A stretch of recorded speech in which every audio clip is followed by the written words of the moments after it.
questions. Just go to questions. We'll have Coach start with the opening statement, and then we'll go into questions first. I thought it was a big-time college basketball game in a big-time environment, in a big-time venue. This is a unbelievably exciting, day in this city with obviously the championship game of football tonight, and then this game. There's a buzz in the city, and there was a buzz tonight. I credit Indiana. Darren's a really, really good coach. Good dude. I've known him for a long time. I asked him yesterday what it's like. Give me some of the really goods and the really bads about coaching your son. And we just shared some stuff because it was because of the sponsorship deal, we had to do an event yesterday with the other team, which is really weird. Like, you very rarely spend an hour with the other team the day before a big-time game. So I got to spend a lot of time with him and just enjoy it. They're a bear to prepare for. They force you to be on it on the defensive end. Your communication, your urgency, you can't relax at any second. And I thought for the most part, our guys did that. And after a really tough loss the other day against Arkansas, we just kept preaching the response. And two examples of very, very mature upperclassmen, professional guys that approached the last 2 days the right way with the rest of their teammates. And we were able to bounce back and get a big win here tonight. We'll have a couple questions for Ryan and Javon to start. Ryan, what did you see out of you guys to be able to get that 16-0 lead? How did you feel like you came out of the gate? First and foremost, I want to give all the glory to God. I'm just thankful just to, play with such a great group of guys and for a great coaching staff. And I would just say we were just being us, just like PK touched on a little bit, just after, that loss at Arkansas, we kind of felt like we weren't us, we weren't intense, defensively or pushing the pace offensively. And I feel like, today we made an emphasis on doing that and setting the tone at the beginning of the game. Ryan, everybody knows that you're an outstanding elite scorer, but you had a couple steals, really got up into Wilkerson early, and I feel like that really spurred on that run to begin the game. Can you just talk about your mentality defensively? It seems like you want to be that guy that makes things happen out front. Yeah, for sure. I take a lot of pride on the defensive end, and just being a two-way player, not being one-dimensional. And I know that, it just brings energy to the guys just to, setting a tone on the defensive end and just picking up and, just sacrificing my energy just out there on the floor every single time, just picking up 94 feet. I know that the guys, appreciate that. And, I just, it's just a mentality, just setting the tone and being a leader on the team on both ends of the floor and just giving everything I got.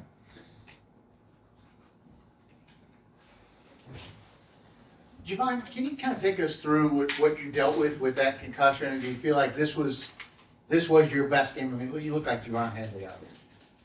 Yeah, just like Ryan said, I want to also give all the glory to God. Wouldn't be able to play the game that we love, with the same this group and this great coaching staff. Just with the concussion, it's a difficult thing to deal with and it's a serious thing. And trust me, with everything in me, I wanted to continue to play that next game. I had to sit out one. Trust me, I wanted to play that game, but our elite, staff, Kate the Great, she just, said I had to stay out, and that's what it was. I can't fight that too much. She's the big dog besides Coach Kelsey right here. So I had to listen to her, and it's a tough thing. It's a lingering thing that just kind of, you have to deal with eventually. But obviously it's a serious thing. So just continuing to stay the course and just go out there and just try to be myself to the best of my abilities. Ryan, to come home, have this type of game in this arena in front of your hometown crowd, what was that like for you? It's just a blessing, just to be able to play just in my hometown, Gamebridge is, a building I've came to a lot just to see a lot of different games and, just having the opportunity to play, just on this level, during this time, it's just all a blessing. I was just thankful just to, be here and just feel the love from my family and, ultimately, I'm just thankful we got the win.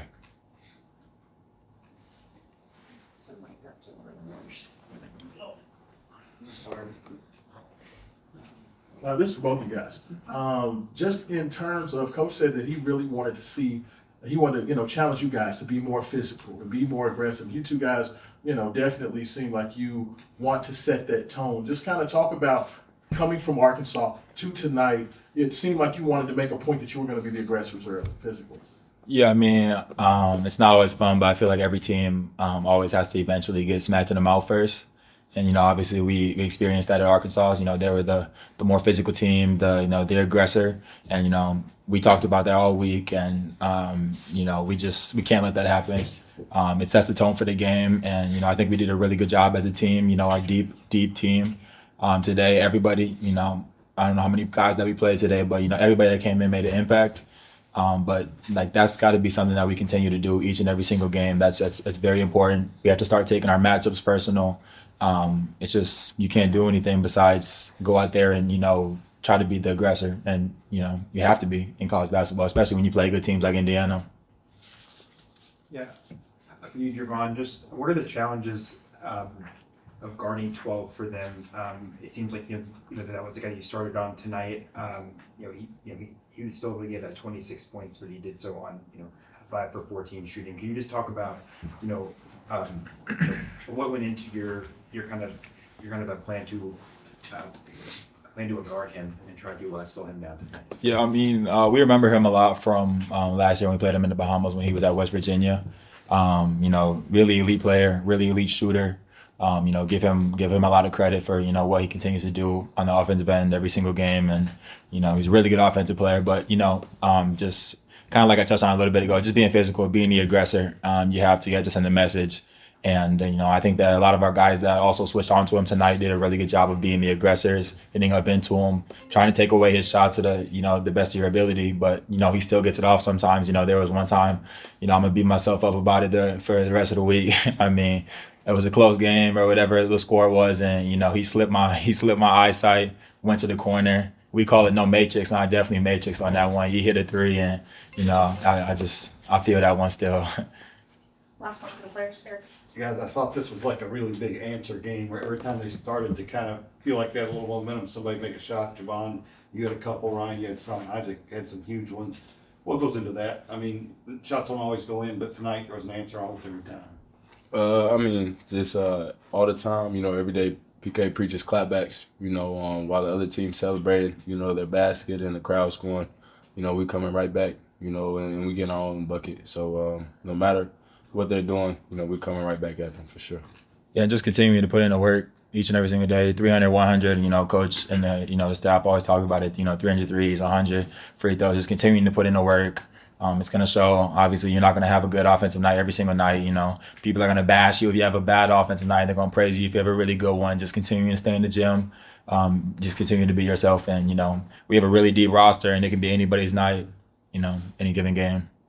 Thank you, Javon and Ryan. You all can. Thank you. Thank you, guys. Coach Kelsey. Good job, fellas. So we can. Where's the mic?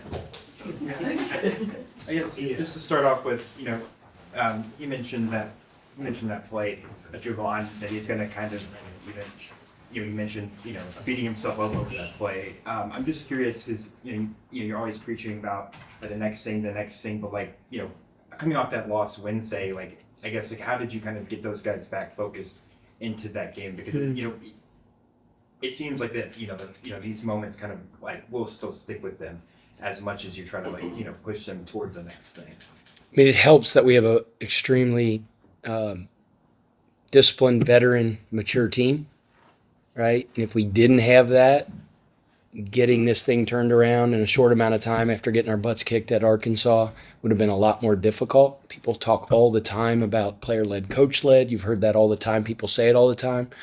But you see the caliber of maturity and leadership we have, and that's just 2 of them. That locker room's that way. So, as a coach, Kenny Rogers, the old Kenny Rogers song used to say, Coach, you got to know when to hold them and when to fold them. There's times you gotta ramp it up a little bit. And coming out of that deal the other night, politically correct way is we had to have some aggressive counseling, if you know what I mean. I've said that before, but the guys responded. From moment one, I thought Ryan really set the tone. You talk about his 21 points and all that stuff. Like at the point of attack early in the game, his bite on the ball set the tone. I mean, guys off the bench. I mean, Kobe in 12 minutes was extremely efficient. I was disappointed in him the other day. I was disappointed in everybody, including myself. But his job is to come in and raise the level of play, raise the intensity, be an elite defender for the minute you're out there, whether it's 2, whether it's 12, whether it's 15, whatever it is. And he took that personal, and I thought he gave us a big boost. Adrian Woolley, 3 big offensive rebounds off the bench that I think, just sent a message of grit and tenacity, of going and biting the ball. Javon was extremely efficient. I mean, heck, everybody's going to talk about, or not everybody, but like, hey, Kel only had 9 points. That sucker guarded. He guarded today. And, he ran the team like a big-time point guard's supposed to run the team. Like, some days it's his day to put the ball in the basket and score at a really high level, but, like, he was really, really good on the defensive end. And I thought his floor game was really good as well. Pat, what did you see out of your team from the opening tip to get out to them? You could just see it. You could feel it. I don't know if you guys saw it. I saw it. It was just, there was a bounce in their step, man. They mentioned it, be the aggressors. Now, I'm not saying anything disparaging about Indiana, like they played soft, but like I'm telling you, you could feel it that we were leaning forward on the defensive end. Coming out of the Arkansas game, we fouled way, way too much, and they got way too many offensive rebounds. And by doing that, they take the I don't want to say the air out of the ball, but like we're really good when we get out in transition. We're really, really good. But if you're standing at the free throw line all the time, it slows the momentum and the pace of the game. If they're getting offensive rebounds, that's the best transition defense you can have. So again, we're taking it out of the net, and we're just not able to get the floor tilted and start to play out. Our guys knew that. We wanted to play with pace by getting stops, not fouling, and holding them to one shot. And ultimately, I thought we did that at a really high level today. You mentioned Kobe's defense and him giving a boost. I was wondering. Oh, my bad. I was wondering offensively, we haven't really seen him take command or really be aggressive necessarily going after a shot. And I should say against the games where the competition is against power conference schools. But he did that at Charleston a few times for you guys when you were there in terms of being able to score the ball. Kobe's a really good all-around player. He can score the ball. I just liked his aggressiveness offensively today. Like he came in, they tried to heat him up in the backcourt, and we called a set, and he was supposed to get us into a sit, and the kid's into him. He just drove right by the kid, went to the rim, scored, got fouled. Like, I like that. He was really aggressive. And then, Kobe's like one of those players, he just does what the game tells him. Right, and he had a couple of those wide open looks. I mean, he's not out there hunting his jump shot, but he had space and rhythm, and he knocked down 2 of them. I think he knocked down 2 of them. So, veteran leader that understands his role. Right, he knows. He's Kel's backup, and Kel needs a spell. He got 2 fouls in the first half. His job's to come up and raise the level of play for a little bit. And he's been good for us. Coach, you had a bit of a quick conversation with Kaysen before he went in the first time. I saw you kind of walk over to him and say something to him before he got out on the court today. He seems like he's getting back his timing, and he's starting to kind of ramp up and do some of the disruptive things. I mean, what'd you say? In his limited minutes, I thought he went in disrupted defensively. That's what he does. I mean, he had 2 or 3 deflections, had a block or 2 at the rim, played really, really hard. Look, that role's not easy right now, and I understand that. Like, I just grabbed him by the head and I headbutted him. I'm a big headbutt guy. I said, I love you. Go play hard. And I told him before the game, I can't promise you what your minutes are going to be today, but just, and he's dealing with it in a really good way. As we all know, coming off the injury, and then he had the concussions and stuff like that. Like, I just tell him and anybody, whether it's Zoo, who's not getting many minutes right now at all, it's just process. Every dog's going to have its day. Like, it all works out at the end. So, his approach has been really, really good. Coach, games can often be won at the free throw line, and you guys held that double-digit lead for most. But in the second half, you guys hit all 17 of your free throw attempts. How big was that in keeping that spread against the Hoosiers? Yeah, I mean, they're free for a reason. Make them, and they got to the bonus, and I thought a couple times there, 6-7 minutes left, they got to the bonus, and we settled for some really deep threes when we should have gotten downhill. We kind of ran a long set just to chew some clock, and I wanted to get back to Kel and put him in space. And Isaac shot like a 400-footer, but that's fine. Isaac, I thought, played really well today. I mean, he was very efficient, made some big stinking shots.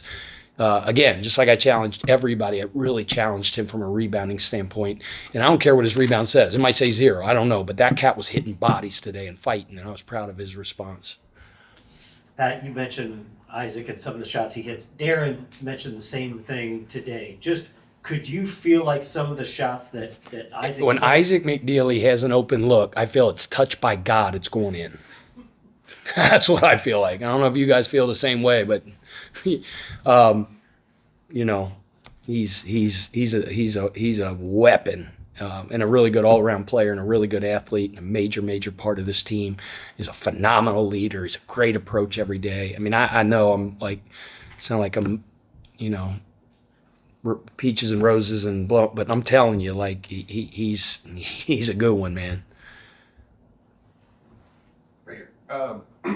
Fruit has really matured this season as a big and has really come on as a big time player for you guys. And Yeah. Can you kind of talk about his maturation? Yeah, I mean, he's the one guy that I would say in that Arkansas game, like, you know me, wanting the smoke, we want the smoke. Like, he wanted that smoke, and he's just gotten better and better. When you say he's matured as a big, he's a mature big already. It's just took him a little bit of time to get going. Yeah, it's just all new to him. Like for instance, Jimmy Naismith is rolling over in his grave right now after Sananda stepped into the free throw line with like a minute left.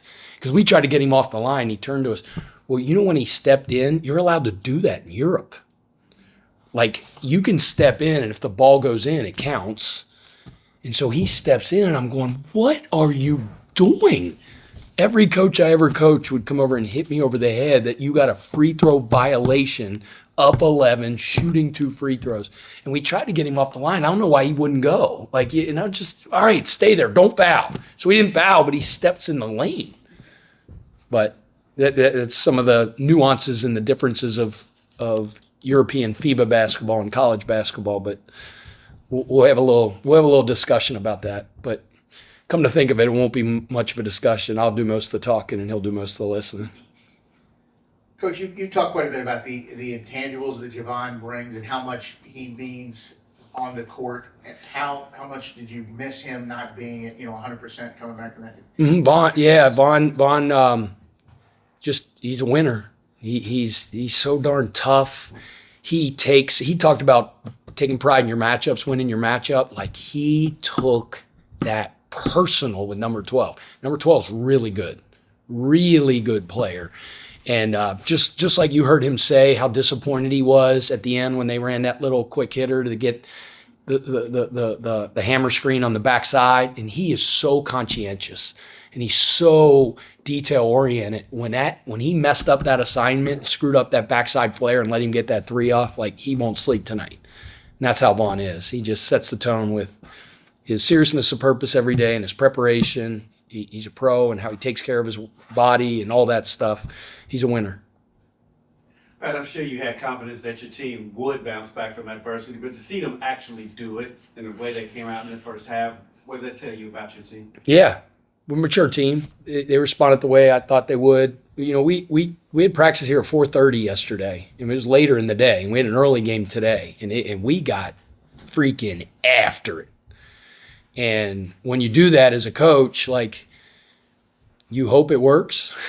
Because if you come in, you don't play well, or you lose the game again, then it's like, man, it was football in here yesterday, and that didn't work. Now it's like, okay, now what? So luckily it did. But even if it didn't, this is a mature team, and what you have to do is put blinders on, not listen to the rat poison, as Nick Saban says. Get back to work, get back to practice. That's the only thing you can do. And our guys did that over the last 2 days, and luckily it worked out for us with a bounce-back win. Last one, Eric. You didn't really lose control at the end, but they were able to make a little bit of a push there that had you made some mistakes. were you, when you look at that again, talk to them about that a little bit that they did at the end, because it's like I said. I mean, he's got a couple threes, like number 7 banged 2 threes. He's what we call a green guy. That's like shoot first, shoot second, like no threes, just a little bit of lapse of, it's just teaching moments. Like it's some good stuff that we'll be able to teach. The next time we're in that situation, we'll be better at it. Free throw, offensive rebound. My mentor, Skip Prosser, he's rolling over in his grave because like free throw, offensive rebounding is winning basketball. And we talk about it all the time. And, you know, you're up 10, whatever it is, and ball carries hard off the rim, you get a tip and they get it. Like, yeah. Thanks for reliving that for me. All right, thanks, guys. Thanks, Dane. Thanks. Best of luck rest of the year.